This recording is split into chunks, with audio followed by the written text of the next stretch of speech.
Channel subscribe करें और मेरे हर अपडेट आपको मिले इसके लिए बेल आइकन जरूर दबाइएगा। नमस्कार, जनता पॉलिटिक्स में आपका स्वागत है। राजनीति जब परमार्थ के लिए हो तो वह राष्ट्रीय एकता को मजबूत बनाती है, लेकिन जब वही राजनीति स्वार्थों के लिए होने लगती है तो वह राष्ट्रीय एकता और अखंडता के लिए खतरा पैदा करने लगती है। स्वार्थ से प्रेरित इस राजनीति ने ही आज इस राष्ट्र एवं लोकतंत्र को एक निजी कंपनी में परिवर्तित कर दिया है। लूट खसोट, अराजकता एवं अलगाववाद का अड्डा बना दिया है। ऐसे लोगों के लिए राजनीति राष्ट्र से बढ़कर हो गई है। वो अपनी सत्ता के लिए देश को गर्त में झोंकने में जरा भी संकोच नहीं करते और ऐसे लोगों को देशद्रोही या देश का नासूर कहने में मुझे कोई संकोच नहीं होता। ऐसे ही एक राजनीतिज्ञ पर आज हम चर्चा करेंगे जिसका नाम है ममता बनर्जी। कांग्रेस और वामपंथियों की जो इच्छा इस देश के लिए अधूरी रह गई थी, उसे ममता बानो बंगाल में पूरी करके दिखाने वाली हैं। दरअसल हम यहाँ उनकी राजनीति नहीं बल्कि उनके देशद्रोह और गद्दारी की चर्चा करेंगे। चोरी, घोटालेबाजी, जनता के धन पर ऐश करने वाले आपको कई मुख्यमंत्री मिलेंगे। आजकल इनकी धरपकड़ तेज भी हो गई है, लेकिन देश को काटकर अलग देश बनाने और देश से गद्दारी करके उसके समूल नाश की तैयारी करने वाली अकेली मुख्यमंत्री ममता बनर्जी हैं। पिछले कई सालों से देश के सैकड़ों नेता और पत्रकार ये चिल्ला रहे हैं कि ममता बनर्जी बंगाल को मिनी पाकिस्तान बनाना चाहती हैं, लेकिन तब किसी ने ध्यान नहीं दिया। आज वह पाकिस्तान बनकर तैयार हो चुका है। आपको याद होगा कि सीएए और एनआरसी के विरोध में कांग्रेस के साथ वही पार्टियां खड़ी थी जो बांग्लादेश से सटे प्रदेशों में सत्ता में थीं या रही हैं और अवैध बांग्लादेशी नागरिकों को वोट बैंक के रूप में इस्तेमाल करती हैं। इनमें पश्चिम बंगाल में सत्तासीन तृणमूल कांग्रेस की मुखिया ममता बनर्जी पहले पायदान पर हैं। आपको 3 घटनाएं याद दिलाती हूँ। कुछ दिनों पूर्व 2 वीडियो वायरल हुए थे। एक वीडियो में तृणमूल कांग्रेस के विधायक खोकन दास कह रहे थे कि जो बांग्लादेशी घुसपैठिए टीएमसी के समर्थक हैं उनका नाम वोटर लिस्ट में होना चाहिए। उन्होंने यह सुनिश्चित करने की जिम्मेदारी बाकायदा पार्टी कार्यकर्ताओं को सौंपी थी कि ऐसे सभी बांग्लादेशी घुसपैठियों की लिस्ट बनाएं। ममता बनर्जी की पार्टी टीएमसी के एक विधायक खोकन दास ने मंगलवार को विवादित बयान दिया, जिसमें उनका कहना था कि टीएमसी का समर्थन करने वाले बांग्लादेशी प्रवासियों को ही वोटर लिस्ट में जगह मिलनी चाहिए। ऐसे ही लोकसभा चुनाव से पहले टीएमसी की एक नेता रत्ना विश्वास का वीडियो वायरल हुआ, जिसमें वो कह रही थी कि जो लोग बांग्लादेश से यहाँ आए हैं और उन्हें मतदाता सूची में अपना नाम दर्ज कराने में दिक्कत आ रही है तो उन्हें जाकिर भाई से संपर्क करना चाहिए। ऐसे सभी लोगों को हमारे कार्यालय में आए, उनका नाम वोटर लिस्ट में जुड़ जाएगा और यह काम तेजी से किया जाना चाहिए। तीसरी घटना और भी विचित्र है। 2021 चुनाव के समय पता चला कि बनगांव दक्षिण निर्वाचन क्षेत्र से तृणमूल कांग्रेस की सांसद अलो रानी सरकार बांग्लादेश की नागरिक है। यह खुलासे तब हुए जब उन्होंने चुनाव परिणाम पर भाजपा नेता स्वप्न मजूमदार की जीत को कलकत्ता उच्च न्यायालय में चुनौती दी। तब जांच की सुई उन पर ही अटक गई। मामले पर सुनवाई के बाद कोर्ट ने कहा कि दस्तावेज देखने से पता चलता है कि याचिकाकर्ता को 2021 का विधानसभा चुनाव लड़ने का कोई अधिकार नहीं था। चूंकि वह भारत की नागरिक नहीं है, इसलिए वह लोक प्रतिनिधित्व अधिनियम के अनुसार किसी राज्य की विधायिका में चुने जाने योग्य नहीं है। अब सोचिए कि एक बांग्लादेशी मुसलमान को चुनाव लड़ाकर विधायक बनवा दिया ममता बानो ने, तो बाकी बांग्लादेशी घुसपैठियों की क्या स्थिति होगी आप सोच सकते हैं। बंगाल की आबादी के हाशिए पर चले गए हिंदू आज बेहद पीड़ा से गुजर रहे हैं। वैसे इसकी शुरुआत तो गांधी ने ही कर दी थी, जिसको बहुत शातिराना तरीके से वामपंथी सरकार ने आगे बढ़ाया। जब उन्होंने हिंदू आबादी के दिमाग में बैठा दिया था कि मजहब नहीं सिखाता आपस में बैर रखना और अहिंसा परमो धर्म। बंगाल का हिंदू पढ़ने लिखने के बाद सेकुलर बन गया, जबकि मुस्लिम आबादी ने पढ़ाई की ही नहीं। इसलिए वो समुदाय आज भी कट्टरता से अपनी धमक बनाए हुए है। आज राज्य के बहुत से हिस्सों में हिंदू अल्पसंख्यक हो गया है, या यूं कहिए कि बंगाल में हिंदू अपने पतन की ओर अग्रसर है। आपको याद होगा जब ममता ने रामनवमी के जुलूस के अवसर पर हिंदुओं को मुस्लिम इलाकों में न जाने की हिदायत दी थी। उन्होंने बंगाल के मुस्लिम इलाके व हिंदू इलाकों को चिन्हित कर लिया है। मैसेज स्पष्ट है। Illegal immigration from Bangladesh to India के लेखक चंदन मित्रा ने अपनी पुस्तक में पश्चिम बंगाल के बांग्लादेशी घुसपैठियों से जुड़ी गतिविधियों एवं कार्रवाइयों का पूरा ब्यौरा दिया है। वह लिखते हैं कि सच कहें तो पश्चिम बंगाल बांग्लादेशी घुसपैठियों का पसंदीदा राज्य बन गया है। पश्चिम बंगाल के 8 सीमावर्ती जिलों में 1971 से लगातार बांग्लादेशी मुस्लिम घुसपैठिए बस रहे हैं। 34 साल तक शासन करने वाली वामपंथी दल ने पहले इन्हें मतदाता कार्ड, राशन कार्ड देकर बसाना शुरू किया और एक मुश्त वोट लेकर शासन करते रहे। फिर नंदीग्राम हिंसा के बाद यह वोट बैंक ममता बनर्जी के खाते में चला गया, तो उन्होंने इसे पालना पोसना शुरू कर दिया।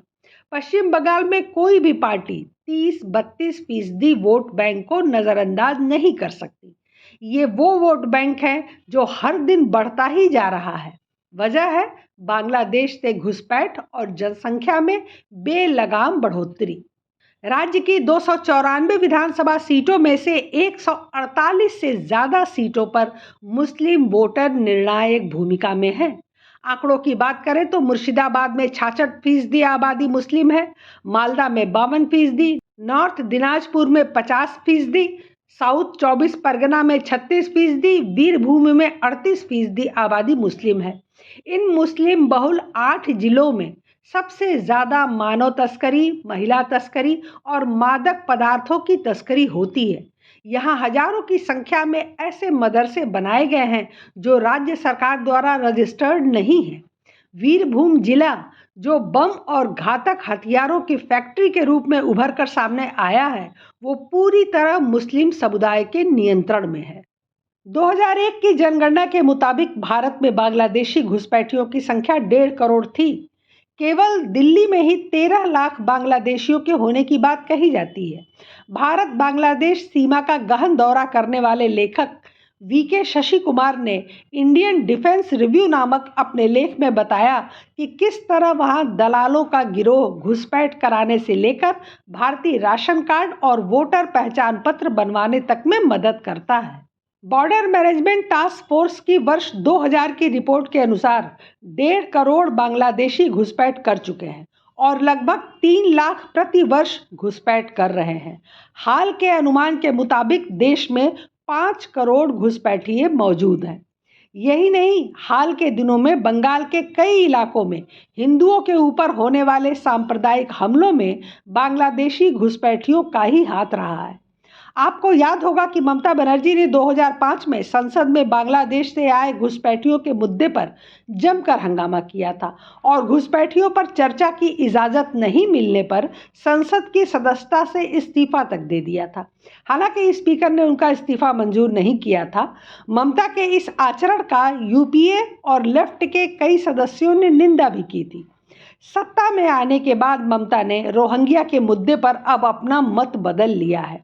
अब वो उनकी परम हितैषी बन चुकी हैं और इसे लेकर वो केंद्र के खिलाफ खड़ी हैं। अवैध बांग्लादेशी नागरिकों का बंगाल के एक बड़े हिस्से पर कब्जा है। ममता बनर्जी ने बंगाल की सत्ता के लिए समर्पित वोट बैंक के रूप में मौजूद अवैध बांग्लादेशी नागरिकों का पार्टी के पक्ष में इस्तेमाल किया और वर्ष 2011, 2016 और 2021 के विधानसभा चुनाव जीतकर तीसरी बार सत्ता पाने में कामयाब रही हैं। बंगाल में राजनीतिक लाभ और वोट बैंक के रूप में भारी संख्या में घुसपैठियों को बसाया गया, जिन्हें मुस्लिम घरों में पनाह दिया गया। अवैध बांग्लादेशी नागरिकों को राजमार्गों और रेल पटरियों के किनारे बसाया गया, जहां बाद में उन्होंने अपनी कॉलोनियां बना ली। अवैध बांग्लादेशियों पर यह कृपा महज सियासी था, जिनका पहले वामपंथियों ने इस्तेमाल किया और अब टीएमसी इस्तेमाल कर रही है। स्थिति यहाँ तक पहुँच गई है कि ये अवैध घुसपैठिए अब बिहार और पश्चिम बंगाल के हिस्सों को मिलाकर एक अलग राज्य मुस्लिम बंग भूमि की मांग करने लगे हैं। वहां के अधिकारियों ने अवैध बांग्लादेशी नागरिकों के संकट पर से आंखें बंद करके केवल तत्कालीन पश्चिम बंगाल के सत्तारूढ़ दलों को खुश करने के लिए यह राष्ट्रीय संकट पैदा किया, जो अब नासूर बन चुका है। आश्चर्य की बात है कि विवेकानंद, रविन्द्रनाथ टैगोर, ऋषि अरविंद और सुभाष चंद्र बोस जैसे राष्ट्रवादी महापुरुषों को पैदा करने वाला पश्चिम बंगाल सदियों से संवैधानिक धोखाधड़ी को बर्दाश्त कर रहा है। चूंकि मामला सियासी और वोट बैंक से जुड़ा है, इसलिए टीएमसी चीफ ममता बनर्जी पश्चिम बंगाल में सीएए की आड़ में संभावित एनआरसी का भी विरोध कर रही हैं, क्योंकि वो जानती हैं कि एनआरसी हुई तो 1 करोड़ अवैध बांग्लादेशी बाहर हो जाएंगे, जो वाम मोर्चे के बाद उनके समर्पित वोट बैंक बने हुए हैं। पश्चिम बंगाल में बांग्लादेश से सटे सीमावर्ती जिलों उत्तर 24 परगना, दक्षिण 24 परगना, नदिया, मुर्शिदाबाद, मालदा आदि में मुस्लिम आबादी बढ़ने के कारण डेमोग्राफी बदलने की बात हो रही है, लेकिन पश्चिम बंगाल की राजधानी कोलकाता भी इससे अपवाद नहीं रहा है। कोलकाता में भी लगातार मुस्लिम आबादी बढ़ रही है और हिंदुओं की संख्या में कमी आ रही है। इससे कोलकाता की डेमोग्राफी भी बदल रही है। कोलकाता के विभिन्न इलाकों जैसे राजा बाजार, मटिया ब्रुज, खिदिरपुर, गार्डन रीच, मछुआ, बड़ा बाजार, यहाँ तक कि भवानीपुर, बालीगंज में मुस्लिम समुदाय की आबादी में तेजी से इजाफा हुआ है और इन इलाकों से बंगाली हिंदुओं का पलायन हुआ है। कोलकाता के मटिया ब्रुज इलाके में मुस्लिमों की बढ़ती आबादी का अंदाज इसी से लगा लीजिए कि तृणमूल कांग्रेस के एक आला मंत्री फिरहाद हकीम ने साल 2016 में गार्डन रीच की तुलना मिनी पाकिस्तान से की थी। पूरे बंगाल में कुल 600 किलोमीटर तक सीमा रेखा नदी नालों के रूप में है। घुसपैठियों एवं तस्करों को सबसे ज़्यादा सुविधा नदी नाले के कारण होती है। दिन में जब उन नदी नालों में औरतें नहाती हैं तो स्थानीय लोगों की ओर से बीएसएफ जवानों का विरोध किया जाता है। वे गश्त नहीं लगा पाते। इस बीच घुसपैठ का कार्य कराया जाता है। साउथ बंगाल फ्रंटियर की देखरेख वाली 529 किलोमीटर लंबी सीमा पर बाढ़ इसलिए नहीं लग पाया है क्योंकि गांव वालों ने अदालत की शरण ले रखी है। सोचिए कि सीमा पर बाढ़ लगाए जाने से गांव वालों को क्या दिक्कत हो सकती है, और फिर ये राष्ट्रीय सुरक्षा का मामला कोर्ट में कैसे पेश हुआ और फिर कैसे लंबित किया गया, जबकि इसका केवल एक मकसद है, बाढ़ लगाने के काम को लटकाना और घुसपैठ को बनाए रखना। केंद्र सरकार ने सुप्रीम कोर्ट में कहा कि पश्चिम बंगाल से जुड़ी भारत बांग्लादेश सीमा पर फेंसिंग का काम पूरा होने में बाधा आ रही है। फेंसिंग का यह प्रोजेक्ट राष्ट्रीय महत्व का है। अगर राज्य सरकार फेंसिंग के लिए भूमि अधिग्रहित कर सौंपने के काम में सहयोग करती है तो केंद्र बिना देरी के सीमा पर फेंसिंग का काम पूरा कर लेगा, लेकिन इस संदर्भ में राज्य सरकार का सहयोग नहीं मिल रहा है। माना जाता है कि बिहार के किशनगंज, कटिहार, पूर्णिया, अररिया और सुपौल जैसे प्रदेश की 1 दर्जन सीटों पर बड़ी संख्या में अवैध बांग्लादेशी जमे हुए हैं। माना जाता है कि इनकी संख्या 66 लाख से 1 करोड़ के बीच है। इनमें से लगभग 66 लाख अवैध घुसपैठिए बिहार के लोगों के हक के रोजगारों पर कब्जा जमाए हुए बैठे हैं। यूपी में भी बड़ी संख्या में अवैध घुसपैठिए हैं। हालांकि भारत में रहने वाले कुल बांग्लादेशी घुसपैठियों में से 80% बिहार, झारखंड, पश्चिम बंगाल और असम में रहते हैं। भारत में बड़ी संख्या में घुसपैठ का प्रमाण भी है। इसका सत्यापन 4 अगस्त 1991 को बांग्लादेश के मॉर्निंग सन अखबार में छपी रिपोर्ट करती है, जिसमें कहा गया कि करीब 1 करोड़ बांग्लादेशी देश से लापता हैं। बावजूद उसके बांग्लादेश सरकार अभी तक भारत में अवैध घुसपैठ को स्वीकार नहीं कर पाई है।